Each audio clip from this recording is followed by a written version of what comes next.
Greetings, Master Scholars! This is Matt Harpatrick, and I'm here to talk about a very special lecture.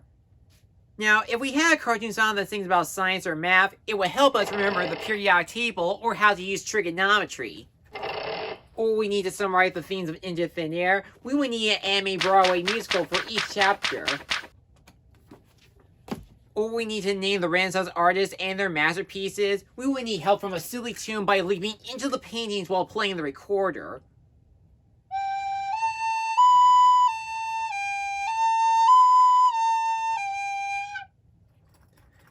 Sounds like a lot to pull through, sure, but I know a show that might make it happen. Throughout the years, there have been plenty of educational cartoons, whether it be school-oriented lectures like Carmen Sandiego, PSAs like Cartoon All-Stars to the Rescue, junior shows like Arthur and More, or at times have a standalone segment or episode within a cartoon like on Animaniacs. But in 1973, there is one educational cartoon series that helped every generation of kids learn how to have fun in school and understand the basics of math, science, grammar, and more. And it's none other than Schoolhouse Rock. The show started when the creator, David McCall, noticed that his son was having a hard time understanding the multiplication tables.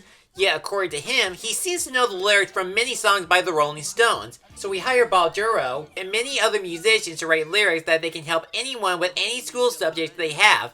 Thus, Schoolhouse Rock was created as a musical cartoon. The show would usually open with a kid named Rocky turning to a superhero, and in the extended intro, he would hang out with the Schoolhouse Rock characters at the Conjunction Junction Diner for some food and play music videos from the jukebox. In every episode, the characters would sing a song about a school subject either at home or even at school. To this day, Schoolhouse Rock is still remembered by others for their catchy songs, unforgettable characters, and simplistic animation, leaving a much bigger impact like most other educational shows like Sesame Street, Bill Nye the Science Guy, and more. And that's why we're taking one and everything on the menu to look over the entire soundtrack of Schoolhouse Rock. So for this review, I'm going to look over all the theme topics at a time to explain what makes most of them stand out, how well crafted they are in terms of animation and storytelling, and how they are able to make their learning technique educational. Welcome to another episode of The Wonder Reviews. Let's fill that video jukebox with nickels, dimes, and quarters because we are accumulating the power of watching Schoolhouse Rock! The first series of Schoolhouse Rock is all about math, specifically multiplication. Throughout the segments, the characters sing a song about a specific number up until the number 12. To explain how these music videos made Schoolhouse Rock a household name, we had to start with the one song that started it all. 3 is a magic number. What really helps grab the audience's attention is the music that accompanies it and context of the number. The peaceful and mellow melody gives a sense of relaxation while showing what makes 3 so magical. Stuff like time having past, present, and future, or a triangle having 3 sides, or 2 parents having a child in the family. And they sing the magic aspect before they get to the count by 3 aspect at the second half of the episode. And when they do multiply by 3, the speed picks up a bit to get serious, but there's a sense of rhythm to follow through. Another portion that makes the song work is the animation and the character within. Since they do know it is still a cartoon, they need to put in some hijinks and slapstick to keep people amused. Like the magician's trick, or when something crazy happens to the extra to finish the multiplication, like the octopus or the ice cream girl. The song became so popular, it was time the other numbers got their own music videos.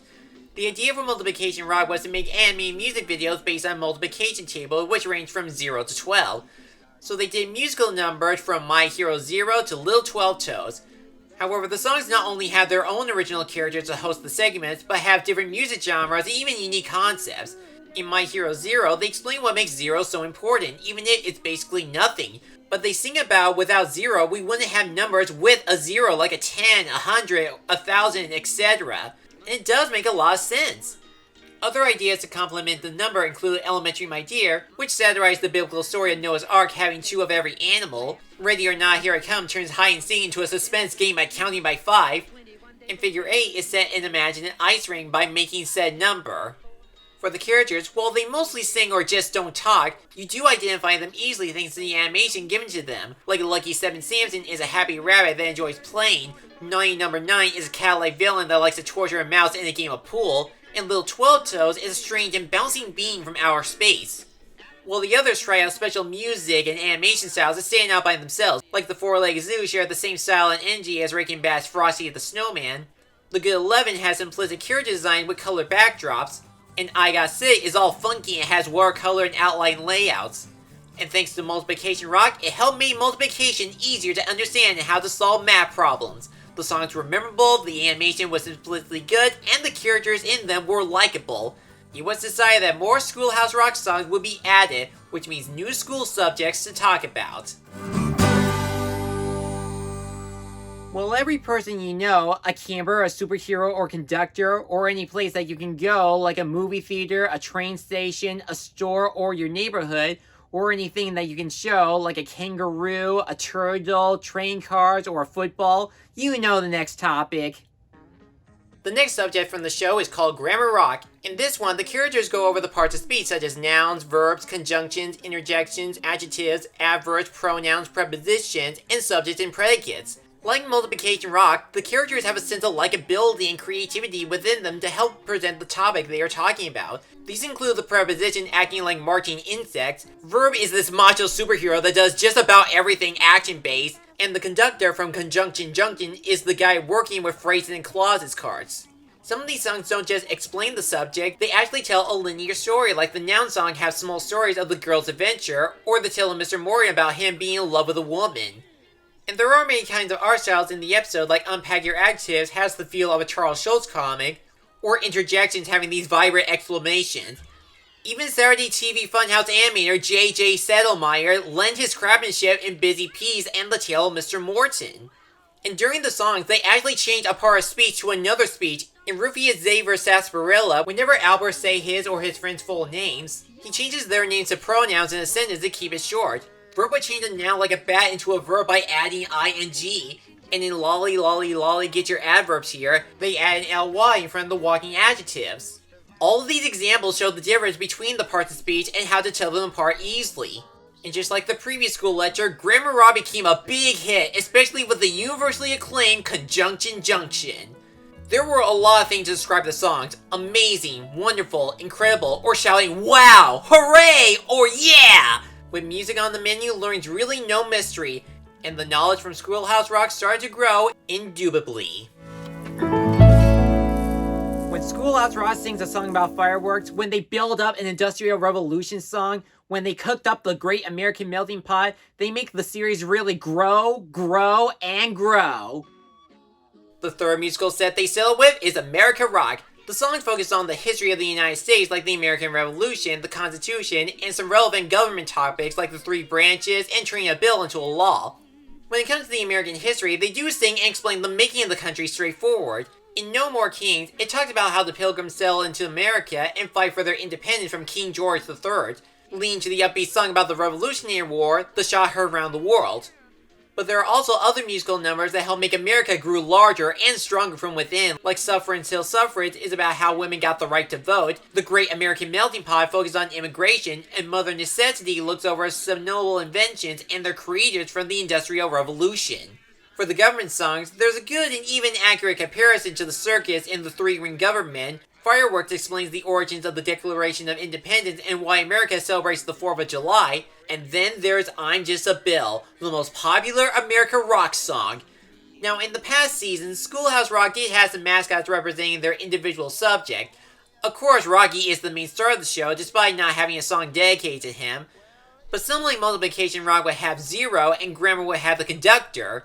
Well, Bill would be the iconic mascot for America Rock, and he's voiced by Jack Sheldon. In his song, he sits on Capitol Hill waiting to become a law, but he has to go through the complicated process from the legislation and the president. This character became so popular, there's tons of parodies mimicking the song and subject.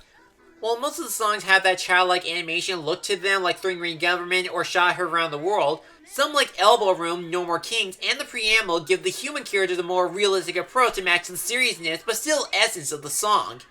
There is one that is different from the rest, and that is Suffrage Till Suffrage. It features a bunch of stock footage from the time period, and the American women blends into the background, changing caricatures and animate the people inside the stock image, and it looks amazing! Sure, it's not one of the catchiest songs in the roster, and some of the bonus numbers like Presidential Minute and Electoral College are just plain forgettable, but from what we got from the original 10 American songs, these lessons were the finest from Lovely Lady Liberty's Book of Recipes. Let freedom ring. Hold up, everybody. I received a telegram from my mailbox last night. It says to present the next lesson, I need to turn off the light. Well, rules are rules. Okay, now I can... Whoa! I've fallen and I can't get up. Now we come to the next special, Succotash with a side of Science Rock. This one goes over some of the basic grade school science topics like the solar system, gravity, electricity, and more. The animation still captures the traditional style from the previous Rock season, but they did try other experiments to make the scenes engaging. Every time someone says, electricity, electricity, the words pop out and flash in front of the screen. In songs like The Body Machine, The Skeleton Song, and The Telegraph Line, they show a diagram of the human body on how we eat, what puts a skeleton together, or how we react based on the 5 senses.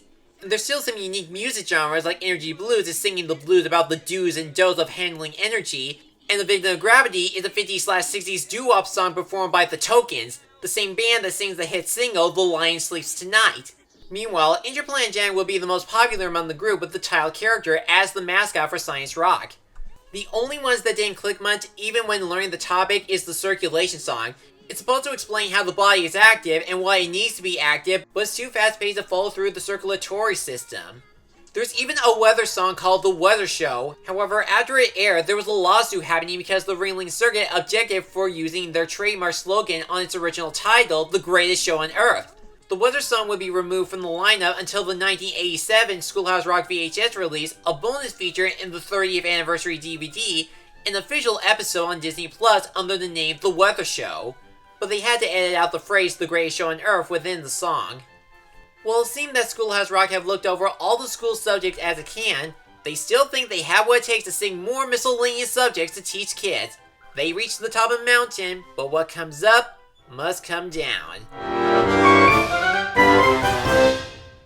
While people nowadays use computers for writing, researching, and programming, Schoolhouse Rock tried to teach us how to use it properly, but it looks as though it was too early to learn anything from it. In the 1980s, ever since the rapid technology like computers came to fruition, Schoolhouse Rock figured to teach everyone on how to use a computer in Computer Rock. But this season was far different than all the others because it only featured 2 stars in all the musical numbers, Scooter Computer and Mr. Chips. They're a boy on a skateboard and a talking computer where the latter teaches the kid about hardware, software, and number crunching. But the problem with Computer Rock was that they made the educational values too advanced and complicated to understand, and some of the references and depictions were even outdated. Like in software, it's supposed to explain how to communicate with computer language, and I don't know if anyone can comprehend how to say cat in zeros and ones. And Number Cruncher opens with Scooter trying to learn statistics for baseball practice. No kid would ever volunteer for that position and get that mountain load of paper. They want to play ball, not replicate the almanac from Back to the Future 2. There are a few pointers I will give the spin-off credit. Like, they actually explain how Mr. Chips got his name and how computers are not the same as people. Even the Number Cruncher song has the only upbeat rhythm whenever he rearranged the baseball players. So if you want to have fun or pass the quiz, Scooter Computer and Mr. Chips don't really have the answers at their fingertips. Okay, we gotta get back to learning the old-fashioned way, so I decided to spend $8 on watching these particular songs. We jump to the 90s with Money Rock, where they go over some lessons about economics. While it's not as complicated as Computer Rock, some of the songs were still too advanced for kids in general. This is more evident in musical numbers like Walking on Wall Street, Tyrannosaurus Debt, and The Check Is in the Mail. They're supposed to talk about stock markets, how debt keeps growing like inflation, and using checks responsibly. These are the kind of songs that you would have to learn in something like high school, not grade schools in general. However, there are still some money songs that everyone can follow through easily. There's $7.50 Once a Week, which not only explain how to earn money through hard work, but how to spend it wisely. This For That is a song about trading and how it's still relevant and how it evolved currency millions of years ago. And Where the Money Goes talks about why people need to pay bills and expensive and how to lower them to save more money. Plus, for most of the songs, there are some likable characters hosting their respective songs. It's kinda cool to compare the Debt to a giant dinosaur. Lester is the pigeon on Wall Street that's investing in some stocks, and Max is the taxman on stage that likes to do some stand-up comedy. The only song from Money Rock that became well known is Dollars and Cents, a country musical number about Becky Sue trying to earn some money to buy some music equipment while learning about loans and interest. It was the only money song added on the 25 Best Schoolhouse Rock at number 18. While the other economic lessons did put up a good performance, it's seen that Dollars and Cents was able to rock hard. The animation still looks amazing, from the monochrome layout and checking the mail to the cartoony animation in This for That or Taxman Max. Not a bad lecture to learn about the economy, just need to balance some topics. This may sound like the final lesson from Schoolhouse Rock, but it turns out they saved enough money to talk about one more subject. For our final lesson, we could sing a song about world history, or speaking Spanish, French, and Italian, or there could be songs about sports and gymnastics. But with climate change on the rise, we're gonna have to settle with this. The final theme is Earth Rock. Not counting the live-action music video, The 3 R's by Mitchell Musso, this one has a total of 11 original songs about saving the Earth and preventing global warming. Elements such as recycling, water conservation, solar and wind power, and a few others. And I'm not gonna lie, out of all the Schoolhouse Rock compilation songs, this one has the most forgettable ones. One of the problems with this lecture is that they keep on repeating the same lesson we heard from the previous songs. Like Fat Cat Blues River Song is the same lesson as Save the Ocean. And in another song, The Little Things We Do talks about energy conversion, which is the same topic discussed in Science Rock's song Energy Blues. In fact, they don't just reuse the Earth character, but they also use his classic song from the past. Why go through making another energy song when Energy Blues can fully explain what is hurting the Earth and how to help the planet? But he's not the only one who came back for hosting a song. Interplanet Janet and Mr. Morton came back just for nostalgia purposes. But even they couldn't make their new songs as memorable as their predecessors. However, not everything about this is fully wasted. Some songs do stand out on their own and don't even repeat the same lesson. There's a Tiny Urban Zoo which talks about gardening. You Ought to Be Saving Water has a swinging beat from the Dewdrops. Windy and the Windmill talked about wind power. And Don't Be a Carbon Sasquatch explains how to prevent greenhouse gas emissions. If I had to pick a favorite from this, it's gotta be the rainforest. Just how gorgeous it is, and it helps show the wonders of its ecosystem, from the animals to the trees. This animation shows why the rainforest is worth saving. And this direction could work for the other biomes like the jungle or even the Antarctic. Speaking of which, there are these polar bears that do host the entire show, but I never find their segment funny or enjoyable. I don't even see a point of replacing the jukebox segue with this. I can see this idea work and even influence everyone to help Earth's environment. It just didn't have enough to pull it off. It's like watching a musical episode of Captain Planet. Sometimes there are some humble songs, but this one needs to try and find some new kinds of energy. And that was the entire collection of Schoolhouse Rock. It's funny, after going through everything, I still remember most of the things that it taught me. While there are a few songs that need to be reworked a bit, the grand majority of them still bring a lot of energy and joy to help everyone learn about all the school topics in existence. The animation is still impressive and the characters are memorable. This is an absolute must-watch for everyone. Whether you're in school or not, these songs will leave a positive impact one way or another. In fact, they already did with tons of home media releases, including, again, a top 25 list, computer games by Creative Wonder, and a musical theater adaptation called Schoolhouse Rock Live. And in 2023, ABC released a sing-along music video sung by celebrity guests. The class may be done, and there won't be any more songs coming from it, but it's not forgotten. It still left fond memories years later, and we can thank the performers, writers, and animators for helping us with our homework and exams. No matter how many times it's been watched, the fun will never end, because everyone in the show is a Schoolhouse Rock headliner. I give Schoolhouse Rock an A-, and for achieving its teaching degree, it earns the Diploma of Destiny. And now to wrap this up, I'm going to share my personal top 10 favorite Schoolhouse Rock songs.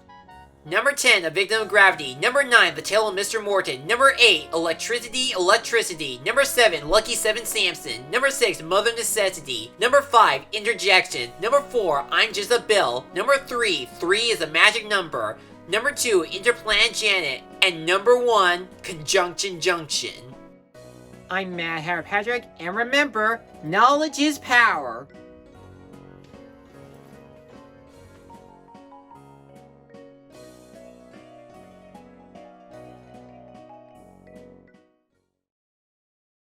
Thanks for watching this video. If you enjoyed this, check out these other videos, or feel free to like, comment, and subscribe for more upcoming reviews and other projects. I'll see you soon.